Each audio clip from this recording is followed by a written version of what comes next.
Welcome back to Storytime. I'm Miss Joanna. Today's book is The Worm Family Has Its Picture Taken. It's written by Jennifer Frank and illustrated by David Ezra Stein. This book is about a family of worms that wants to have its picture taken. Sometimes it's really hard to get a family together and get your picture taken. Somebody's always got their eyes closed, or they're not looking at the camera, or they're not smiling. It can be really hard to get everybody to cooperate. This book is silly. I hope you like it. The worm family has its picture taken.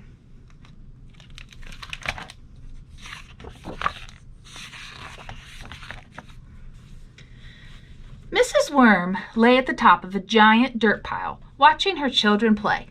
They were wiggling their bodies into all kinds of delightful shapes. She hoped she'd always remember how squirmy, slimy, and cute they were at this age. But she did not have a very good memory because her brain was so tiny. "I know," she declared. "I'll have our picture taken." The very next day, Mrs. Worm called Mr. Muskrat, the photographer, to arrange a time. Then she told her family. "That is so cool!" the oldest Emma exclaimed. She loved the idea of being able to see herself hanging on the wall every day. Emma could hardly wait to tell her friend Ellie.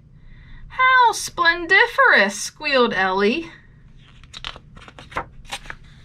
"We had our picture taken last year, and it was amazing. We had the most beautiful smiles." "Cool," said Emma. But then she thought about how worms don't have teeth. How would they have beautiful smiles in their picture? "Oh well," she decided, "we still have a nice way to remember our family." On her way home, Emma bumped into her friend Abigail and told her about the family portrait. "Too fabulous," meowed Abigail. "I just love having my picture taken. My human always takes me to the beauty salon first so that my big poofy hair will look especially gorgeous." "Cool," said Emma. But then she thought about how worms don't have hair. How could they look poofy and gorgeous in their picture? "Oh well," she decided, "we will still have a nice way to remember our family." As she continued on her way, Emma was feeling a bit less excited. In the forsythia bush, she saw her friend Olivia sitting on a branch. Emma told her about the portrait. "Oh, wow-wee!" squeaked Olivia, and flitted high above Emma's head. "My family took one of those just last week, and all our colors made it look like a rainbow."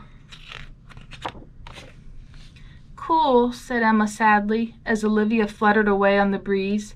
She was already thinking about how worms are just one color. Her family was beautiful. She knew they were, but there would be no bright colors in their pictures. "Oh well," she decided, "we will still have a nice way to remember our family." But the rest of the trip home, Emma couldn't help feeling much less excited. As Emma fell asleep that night, she thought about what her friends had said. How was her family going to make their portrait special? When she woke up, she had an idea. The day of the photo shoot arrived, and Emma had a surprise for everyone. "Pretty!" her little sister squealed excitedly. Mr. and Mrs. Worm were less sure. Their new look was not comfortable. Even though the worm family arrived at the studio on time, Mr. Muskrat would not take their picture. "I am sorry," he said. "I have an appointment for a family of worms. You will have to come back another day." "But we are the family of worms," said Mrs. Worm. The photographer laughed. "For one thing, worms do not have teeth," he said. Mrs. Worm quickly instructed her family to spit out their fake teeth. "And they do not have hair," said Mr. Muskrat. The family took off their wigs. "And they most definitely are not colorful." The family undressed. "Ah," they all said. "Oh," said Mr. Muskrat, looking very surprised. "I am terribly sorry. I didn't recognize you." Then together, the worm family wriggled and squiggled and squeezed into a delightful pose only a worm family could make.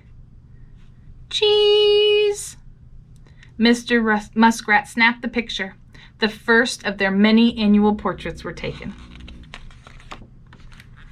The next morning, Emma sat with her family, admiring the portrait now hanging in their worm hideaway.